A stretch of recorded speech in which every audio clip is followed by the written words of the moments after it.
Welcome to the Slop Temple. We pray this video helps. In this video, I will compare Figma versus Notion. Figma is primarily a collaborative interface design tool, empowering designers to create stunning user interfaces and interactive prototypes with precision.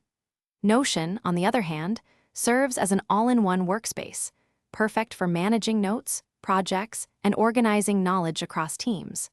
Understanding their core functions is key to choosing the right tool for your specific needs and workflow.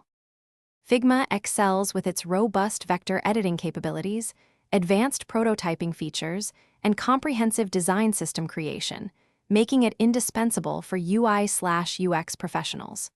Notion offers powerful databases, flexible Kanban boards, and customizable wikis, ideal for content creation and project tracking. While Figma focuses on visual design, Notion empowers efficient information management and collaborative content development for diverse teams. Collaboration is central to both platforms, yet they approach it differently. Figma enables real-time, multi-user editing directly within design files, allowing seamless teamwork and feedback loops. Notion provides shared workspaces with granular permissions, facilitating collaborative document creation and project updates. Both integrate with other tools, but Figma's ecosystem leans towards design, while Notion's is broader for productivity and information flow. Regarding accessibility, Figma offers a generous free starter plan, alongside professional and organizational paid tiers for advanced features.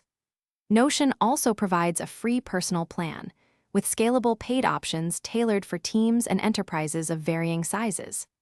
Figma primarily targets designers and product development teams, whereas Notion appeals to a much wider audience, including individuals, startups, and large corporations seeking versatile workspace solutions.